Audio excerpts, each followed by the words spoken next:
নমস্কাৰ 4500 এলপি আৰু ইউপিৰ ডকুমেণ্ট ভেৰিফিকেশ্যনৰ কামসমূহ চলি আছে তাৰ মাজতে আমি আপোনালোকৰ কাৰণে কাট অফৰ এনালাইচিছসমূহ আগবঢ়াই আছো আজি এইটো ভিডিঅ'ত আমি ডিব্ৰুগড় জিলাৰ ক্ষেত্ৰত আছামিজ মিডিয়ামত এলপিৰ ক্ষেত্ৰত কেনে হ'ব পাৰে কাট অফ সেই বিষয়ে কিছু বিশ্লেষণ আগবঢ়াবলৈ লৈছো আৰু যোৱা বছৰ যদি আমি চাওঁ 5550টা পদৰ ক্ষেত্ৰত ডিব্ৰুগড় জিলা এখন ট্ৰেন্ডিং জিলা হিচাপে বিবেচিত হৈছিল আৰু এইবাৰো এলপিৰ ক্ষেত্ৰত ডিব্ৰুগড় জিলাখন ট্ৰেন্ডিঙত আছে আৰু যোৱা বছৰ 5550টা পদৰ ক্ষেত্ৰত কাট অফ যিমান বৃদ্ধি হ'ব বুলি মানুহখিনি ভাবি আছিলে কেণ্ডিডেটসকলে কিন্তু হিমান কাট অফ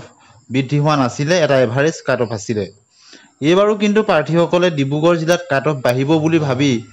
কম নম্বৰ থকা বহু প্ৰাৰ্থীয়ে কিন্তু প্ৰিফাৰেন্সত দিয়া নাই গতিকে এইবাৰো আমি সামগ্ৰিকভাৱে যদি চাওঁ ডিব্ৰুগড়ৰ ক্ষেত্ৰত এটা এভাৰেজ কাট অফ আমি দেখিবলৈ পাম তথাপিতো অন্য জিলাৰ তুলনাত কিছু কম্পিটিশ্যন বাঢ়িব বুলি আশংকা কৰা হৈছে ডিব্ৰুগড় জিলাৰ ক্ষেত্ৰত প্ৰথমতে আমি ডিব্ৰুগড় জিলাত এলপিৰ ক্ষেত্ৰত আছামিজ মিডিয়ামত আনৰিজাৰ্ভত আছে 85টা পোষ্ট ওবিচি এমওবিচিত 21টা টি ট্ৰাইবছত 11টা এছচিৰ ক্ষেত্ৰত 10টা এছটি প্লেইনছত 9টা আৰু এছটি হিলছৰ ক্ষেত্ৰত 6টা আৰু পিডব্লিউডিৰ ক্ষেত্ৰত 7টা পোষ্ট আছে মুঠ 149টা পোষ্ট আছে গতিকে প্ৰায় 150 ওচৰাচৰি পোষ্ট গতিকে যথেষ্ট এখন ট্ৰেন্ডিং জিলা হিচাপে বিবেচিত হৈছিল ডিব্ৰুগড় জিলা আৰু বহুতেই কমেণ্ট ছেকশ্যনত ডিব্ৰুগড় জিলাৰ এটা বিশ্লেষণ দিবৰ কাৰণে অনুৰোধ জনাই আছিলে আৰু আপোনালোকৰ অনুৰোধ ৰক্ষা কৰি আমি দিবলৈ চেষ্টা কৰিছোঁ আপোনালোকলৈ এটা বিশেষ অনুৰোধ থাকিল যে এই কাট অফৰ বিশ্লেষণবিলাকৰ ক্ষেত্ৰত যথেষ্ট টাইম কনজিউমিং হয় বহুখিনি ডাটা এনালাইচিছ কৰিবলগীয়া হয় গতিকে ভিডিঅ'টোত যাতে আপোনালোকে অন্ততঃ এটা লাইক কৰে আৰু আপোনালোকৰ মতামত কমেণ্ট ছেকশ্যনত ভদ্ৰভাৱে জনায় প্ৰথমে আমি এটা ডিব্ৰুগড় জিলাৰ ক্ষেত্ৰত ওবিচি এমওবিচিৰ ক্ষেত্ৰত চাম এলপিৰ ক্ষেত্ৰত আমি যদি 2023 চনলৈ যাওঁ 14টা পোষ্ট আছিলে গতিকে 14টা পোষ্টৰ ক্ষেত্ৰত পুৰণি পদ্ধতি মতে কাট অফ আছিলে 206.533 200 প্লাছ আছিলে কিন্তু ওবিচিৰ ক্ষেত্ৰত যথেষ্ট কম্পিটিশ্যন আছিল আৰু 5550টা পদৰ ক্ষেত্ৰত যদি আমি চাওঁ ওবিচি এমওবিচিৰ ক্ষেত্ৰত কাট অফ আছিলে 59.783 আৰু ওমেন ৰিজাৰ্ভেশ্যনৰ ক্ষেত্ৰত আছিলে 60.255 গতিকে এটা এভাৰেজত আছিলে ওবিচিৰ ক্ষেত্ৰত 59 প্লাছত পাইছিলে গতিকে 59.783 আৰু 60.255 ওমেন ৰিজাৰ্ভেশ্যনৰ ক্ষেত্ৰত গতিকে 5550টা পদৰ ক্ষেত্ৰত এনে আছিলে আপোনালোকৰ আমি বিভিন্ন কমেণ্টসমূহ চাইছোঁ আৰু যিহেতু 5550টা পদত বহু প্ৰাৰ্থী নিযুক্ত হৈছে আৰু ইতিমধ্যেই জিটিপিজিটিৰো নিযুক্তি হৈ গৈছে এছআৰটিৰ যোগেদিও নিয়মীয়াকৰণ হৈ গৈছে বহু প্ৰাৰ্থী কম্পিটিশ্যনটো যদিও বহু হাজাৰ হাজাৰ প্ৰাৰ্থীয়ে আবেদন কৰিছিল বহুখিনি প্ৰাৰ্থী কিন্তু ভাল নম্বৰ থকা ইতিমধ্যেই নিযুক্তি পাবলৈ সক্ষম হৈছে তথাপিতো 2023 চনৰ ডিচেম্বৰৰ চিটেট আৰু 24 চনৰ জুলাই আৰু ডিচেম্বৰৰ দুটা চিটেটৰ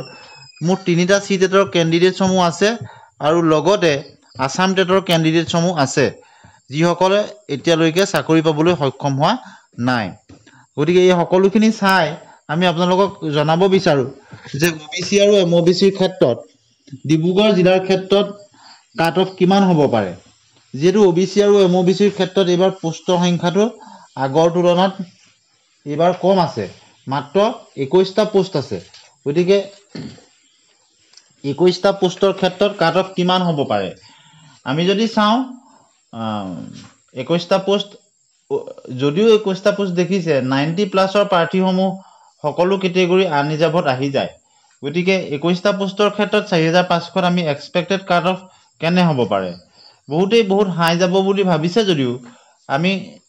আপোনালোকক জনাব বিচাৰোঁ যে 61.5 ডিব্ৰুগড় জিলাৰ ক্ষেত্ৰত ওবিচি এমওবিচিৰ ক্ষেত্ৰত এটা সুৰক্ষিত নম্বৰ হ'ব পাৰে 61.5 তাতকৈ বেছি থকা সকলৰতো চিন্তাই নাই ওবিচি এমওবিচিৰ ঠিক একেদৰে ওমেন ৰিজাৰ্ভেশ্যনৰ ক্ষেত্ৰত পইণ্টত কিছু ইফাল ইফাল হ'ব পাৰে গতিকে আমি ওমেন ৰিজাৰ্ভেশ্যনৰ ক্ষেত্ৰত 61.8 বা 62ৰ আশে-পাশে থকা প্ৰাৰ্থীসকল এক সুৰক্ষিত জোনত আছে বুলি আমি ক'ব পাৰোঁ গতিকে ইয়াৰ পিছতে আমি আলোচনা কৰিম এছচি কেটেগৰীৰ ক্ষেত্ৰত এছচি কেটেগৰীৰ ক্ষেত্ৰত 2023 চনত 18টা পোষ্ট আছিলে আৰু কাট অফ আছিলে 198.717 গতিকে এই সকলোখিনি দিশ আমি চাই আপোনালোকক ক'ব বিচাৰিছোঁ যে 5550টা পদৰ ক্ষেত্ৰত কিন্তু কাট অফটো যথেষ্ট কম আছিলে 55.343 আৰু ওমেন ৰিজাৰ্ভেশ্যনৰ ক্ষেত্ৰত আছিলে 56.074 গতিকে এছচিৰ ক্ষেত্ৰত কম্পিটিশ্যনটো যথেষ্ট কম বুলি ক'ব লাগিব যে 4500ৰ ক্ষেত্ৰত যদি আমি চাওঁ 4500ৰ ক্ষেত্ৰত যিহেতু কেণ্ডিডেটছৰ সংখ্যা যথেষ্ট বেছি পোষ্টৰ সংখ্যা মাত্ৰ 10টা গতিকে 57.5 এটা সেফ স্কোৰ হ'ব পাৰে 57.5 এটা সেফ স্কোৰ হ'ব পাৰে 4500 পদৰ ক্ষেত্ৰত গতিকে ওমেন ৰিজাৰ্ভেশ্যনৰ ক্ষেত্ৰত 58 এটা সুৰক্ষিত নম্বৰ হ'ব পাৰে এছচি কেটেগৰীৰ ক্ষেত্ৰত গতিকে আপোনালোকে নিশ্চয় অৱগত হৈছে এতিয়া আমি যাম এছটি হিলছৰ ক্ষেত্ৰত 5500 পদৰ ক্ষেত্ৰত এটো নট এপ্লিকেবল বুলি আছিলে যেহেতু ক্যান্ডিডেট হয়তো সিলেক্ট নহল কিন্তু 23 চনত এটা পোষ্ট আছিলে আৰু কাট অফ আছিলে যথেষ্ট কম 176.519 গতিকে এতিয়া যেহেতু 6টা পোষ্ট আছে এছটি হিলছৰ ক্ষেত্ৰত গতিকে 4500 পদৰ ক্ষেত্ৰত 55 to 56 সৰ ভিতৰতে কাট অফ থাকিব গতিকে যিসকল প্ৰাৰ্থী 55.5 বা 55 ৰ ওপৰত আছে বা 56 ৰ ওপৰত আছে তেওঁলোক নিশ্চয় সুৰক্ষিত জনত থাকিব বুলি আশা কৰিব পাৰি এতিয়া আমি আলোচনা কৰিম টি টাইপছৰ ক্ষেত্ৰত 5550টা পদৰ ক্ষেত্ৰত ডিব্ৰুগড় জিলাত কাট অফ আছিলে মাত্ৰ 52.526 গতিকে 4500 পদৰ ক্ষেত্ৰত কাট অফ কেনে হ'ব পাৰে গতিকে টি টাইপছৰ ক্ষেত্ৰত এবাৰ কাট অফ যথেষ্ট কমিছে গতিকে টি টাইপছৰ ক্ষেত্ৰত যেটো পোষ্টটো আছে এবাৰ গতিকে টি টাইপছৰ ক্ষেত্ৰত কাট অফ আমি ভাবিছো যে 54 to 55 ৰ ভিতৰত যিসকল প্ৰাৰ্থী আছে তেওঁলোক সুৰক্ষিত জনত থাকিব আৰু তাতকৈ বেছি থকা সকল নিশ্চয় তেওঁলোক নিৰ্বাচিত হ'ব গতিকে 54 এটা সেফ স্কোৰ বুলি আমি ধৰিছো যদি ম্যাক্সিমাম যদি যায় 54.5 এনেকুৱা ধৰণৰ হ'ব পাৰে গতিকে টি টাইপছৰ ক্ষেত্ৰত কম্পিটিশনটো যথেষ্ট কমি যাব গতিকে আপোনালোকে নিশ্চয় বুজি পাইছে কিন্তু আনৰিজাৰ্ভৰ ক্ষেত্ৰত ইয়াৰ সম্পূৰ্ণ এখন বিপৰীত ছবি দেখিবলৈ পোৱা যায় আনৰিজাৰ্ভৰ ক্ষেত্ৰত 2023 চনত 111টা পোষ্ট আছিলে আৰু টপ অফ দি টেবুল আছিলে 232.917 আৰু কাট অফ আছিলে 210.195 পুৰণি পদ্ধতি মতে অৰ্থাৎ 210.195 আছিলে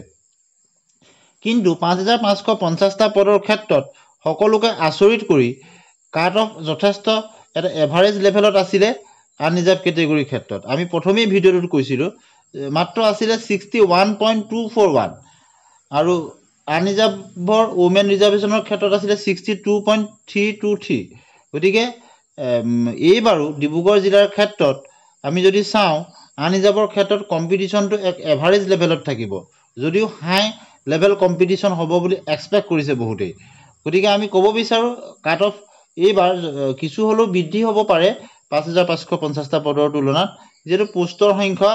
85 আছে গতিকে আমি 62.5 এটা সুৰক্ষিত জোন হ'ব পাৰে এক সুৰক্ষিত নম্বৰ হ'ব পাৰে আনৰিজাৰ্ভ কেটেগৰীৰ ক্ষেত্ৰত আৰু হয়তো ওমেন ৰিজাৰ্ভেশ্যনৰ ক্ষেত্ৰত 63 হ'বগৈ পাৰে গতিকে জেনেৰেল যেটো আনৰিজাৰ্ভ কেটেগৰীৰ ক্ষেত্ৰত 62.5 আৰু ওমেনৰ ক্ষেত্ৰত 63 এক সুৰক্ষিত নম্বৰ হ'ব পাৰে আনৰিজাৰ্ভ কেটেগৰীৰ ক্ষেত্ৰত গতিকে আপোনালোকে নিশ্চয় অৱগত হৈছে যে ডিব্ৰুগড় জিলা এখন ট্ৰেন্ডিঙত থকা জিলা এলপিৰ ক্ষেত্ৰত আৰু গতিকে এই সকলোখিনি দিশ আমি চাই আপোনালোকক জনালো কেনে ধৰণৰ হ'ব পাৰে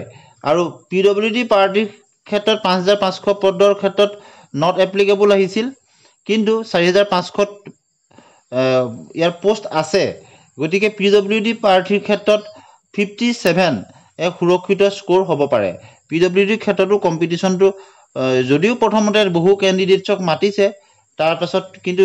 মেডিকেল বোৰ্ড বহে ভেৰিফিকেশন বোৰ্ড বহে তাৰ পিছত বহু প্ৰাৰ্থী কম্পিটিশনৰ পৰা নোহোৱা হৈ যায় তেওঁলোকক কোৱালিফাইং কৰিব নোৱাৰে পিডব্লিউডি ক্যান্ডিডেটছৰ ক্ষেত্ৰত তেনে হয় গতিকে যিখিনি কোৱালিফাই হৈ যায় তেওঁলোকৰ পৰাহে কম্পিটিশ্যনটো আহি যায় গতিকে PWD প্ৰাৰ্থীৰ ক্ষেত্ৰত 57 এক সুৰক্ষিত নম্বৰ হ'ব পাৰে গতিকে আজি আমি ডিব্ৰুগড় জিলাৰ ক্ষেত্ৰত LPত আছামিজ মিডিয়ামৰ ক্ষেত্ৰত কোন কেটেগৰী কেনে ধৰণৰ হ'ব পাৰে সেই বিষয়ে আমি আপোনালোকক এটি বিশ্লেষণ দিলোঁ ইয়াক আপোনালোকে কাট অফ বুলি নধৰিব এই ক্ষেত্ৰত আমি 2023 চনৰ ফাইনেল যিখন মেৰিট লিষ্ট আৰু 5550টা পদৰ যিটো ফাইনেল কাট অফ আৰু লগতে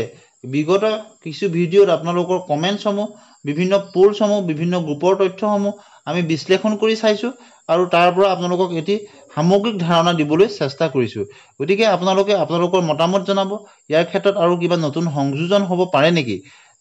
বা ইয়াৰ ক্ষেত্ৰত আপোনালোকৰ মতামত কি ভদ্ৰভাৱে জনাব আৰু এনে ধৰণৰ বিশ্লেষণ পৰৱৰ্তী কোনখন জিলাৰ ক্ষেত্ৰত বিচাৰে নিশ্চয় কমেণ্ট ছেকশ্যনত আপোনালোকে লিখিব আৰু ভিডিঅ'টোত লাইক কৰিব শ্বেয়াৰ কৰিব